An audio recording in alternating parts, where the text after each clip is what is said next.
Why should I care about how I feel? I know that that may sound silly because in your head you might already be thinking that's an obvious answer, but I'm a big believer that we should talk about why we're asking people to do things. So if I'm here telling you that it's important that you feel better, I want to explain to you why, and that's what I'm going to do in today's video.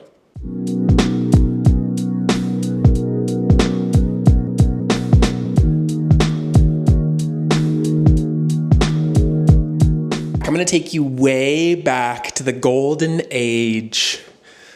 I don't know if I used that phrase correctly. I'm going to take you on a little historical tour. We're going to go all the way back to the year 2012.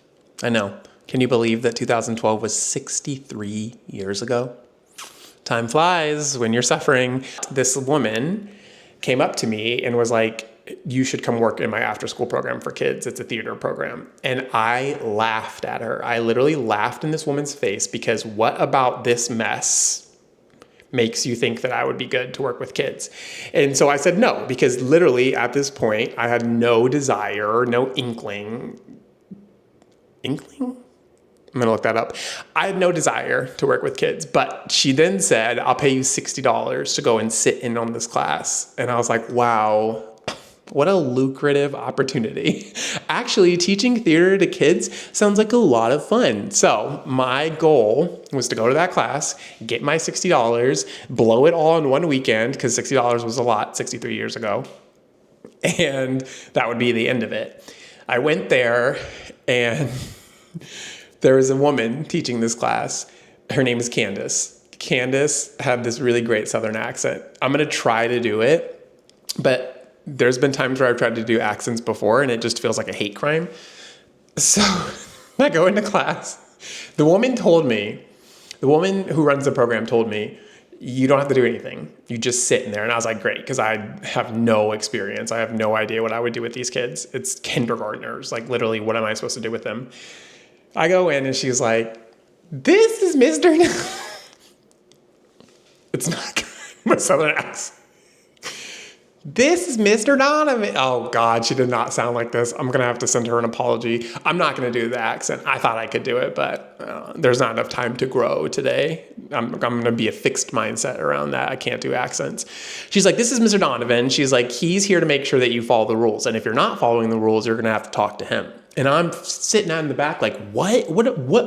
I don't know how to discipline. I'm like the most undisciplined person in the world. What are you talking about? So then she pulls me aside and she's like, look, you're massive.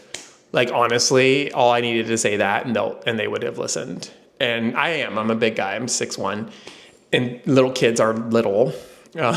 So they listened. The kids looked at me like I was like the enforcer. Eventually, she was like, you should come play the game with us. I said, why not? I'm here. I started playing the game, and it's a blast. I really liked it. It was really fun. It felt very easy to me to interact with the kids, and so I decided to work for that company. And it was around the 5th class that I'd come in and helped her with that one of the boys had a really tough time. Before I talk about why, let's talk about games. Little kids don't have a lot going on in their lives, but the things that they do have going on are really big deals to them. And I think sometimes adults and even older kids will kind of downplay it and say like, well, that's not a big deal. He's upset someone took his ball. He'll get over it. But for them, it's a big deal. And nothing is bigger to kids than games. Leading games, winning games, prizes from games. That's huge. I mean, you would think we were at like a United Nations Council meeting when these kids are debating who's going to lead or if that was fair. I mean, it's serious stuff. And so on this day, we were playing a game. I'm not going to say the name of it because it's problematic, and this company still uses that name. We're playing this game where we needed a leader. Miss Candace, I'm going to pick a good listener, basically. And there's this kid who is just like, pick me. And she doesn't pick him, obviously. She picks this quiet girl. And he gets super upset. And we start playing the game, but he's like not having it. And he's mumbling under his breath, and then he's blah, blah, blah. He's attacking Miss Candace. He's attacking me, not physically, because I would knock him out. he's like attacking the girl who got picked as leader, which is wild because she's literally the nicest kid in the entire class. He's just super upset. And so she was like, Miss Candace was like, hey, buddy, if you can't play the game with us, you don't have to play. And he was like, bet. He didn't say that. I don't think that was lingo then. Sure. And he walked away. This is what he did, actually. I don't care about this game. I don't need any games. I'm fine. I'll be okay. So she says, can you go check on him? I'm like, okay, I can go try. And so I'm going over, I'm trying to talk to him. He's doing a lot of that, like, I don't want to talk. I don't want to talk to you. So I'm like, hey, buddy, I really do just want to know what's going on. I was like, you're not in trouble. I just want to figure out what's going on. And he is like, today has been bad. So I said, okay, well, tell me more. Like, class just started. And besides that, like, it seems like it's been pretty fine. So what else happened today?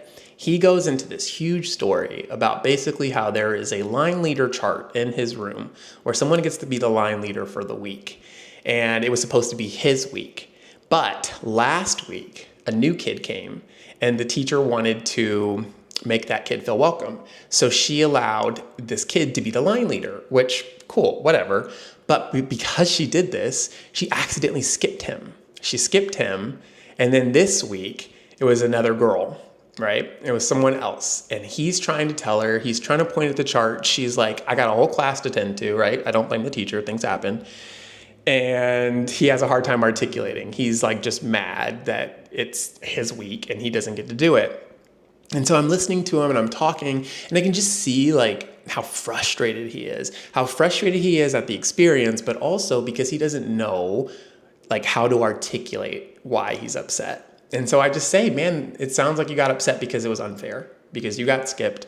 It was your turn. And that's unfair. And when things are unfair, it feels bad, right? Especially if you try to fix it and people don't listen to you. And I could see him deflate. I could see his shoulders go down. I could see his face not be as red. And he's like, yeah, it is unfair. And I said, well, hey, listen, like talk to mom and dad or whoever you have at home. Ask if they can write a note to just explain it. I bet your teacher didn't even realize, but just tell mom and dad and see if they can help. And he's like, okay. He's like not as angry anymore. And then I said, but hey, man, we have a whole class. Like, we can turn this day around. They're still playing games in there for like another 5 minutes. Do you want to come back in and play? And he was like, okay, fine. And I said, well, can you do me a favor? Can we apologize to Miss Candace? Because it was like not her fault that this thing happened to you today. And he said, yeah. And so he came in, pulled Miss Candace aside. He apologized to her. She welcomed him back into the group. After a couple seconds, he was just having fun again. And by the end of that class period, we had extra time. And I said, well, hey, let's lead another game. And because he had done such a great job that class, not just with apologizing and regulating, but then also just being great. He was awesome. Getting kids to do a play is tough, by the way. He got to lead. And it was great. It was fun. The other kids didn't get upset, right? He got to lead the game. The point of this is not to be like, we have to cater to everybody's needs. Like, I know there are people who will hear this and be like, well, he shouldn't have had to leave. He had an outburst, blah, blah, blah. But at the core of it, he was carrying hurt. He felt bad about something that happened to him earlier. And so it was hard to come into a space and then do good. And then when he didn't get picked again, it just kind of like opened the wound, right? And that's why he started acting out. He basically was able to do better when he felt better. When he had someone listen to him, when he had someone help kind of explain what he was feeling, had someone kind of help him come up with a solution to move forward, he was able to do better. And that's what this channel is about. I want for you to be that teacher for yourself. That sounds like so egotistical. Be Mr. Donovan. No, don't, because I was still so messy then. Your job is to basically take care of that part of you that's hurting when you're not doing well. When you're struggling mentally, emotionally, even physically, it's hard to show up 100%. It's hard to really experience it, what you want to experience, or to do what you want to do when you're struggling. It's like, I am just trying to survive all this negative stuff, all these feelings. I don't have time to do all this extra stuff. But here's the deal. Is if we don't pay attention to those moments, we miss out on opportunities, we miss out on connections, we miss out on chances for people to help us, we miss out on life right? And so the point of feeling better so you can do better is that so you can enjoy your life, so you can experience the whole thing. It doesn't mean that you're not going to have tough moments. It doesn't mean that everyone's going to cater to you all the time, but it means you can take care of yourself in those tough moments so that when you are ready, you can get back out there. You can get back into the circle and you can play that game whose name I still will not say. The main reason that I think this story is important is because it is so clear that people in our society are not doing well. Just like look around. And we're always like kids mental health. Like, yes, that's what this channel is about, but also adults are clearly walking around harmed. And so when you're hurting, it's hard to do the right thing, to do the better thing, like be empathetic and listening and caring and kind and supportive. It's hard to do those things when you are just protecting your wound. And so you harm yourself, you harm other people, the harm continues. And so when we feel better, we can do better for ourselves and for other people. These people walking around who are so hateful, they don't feel good. They don't feel good.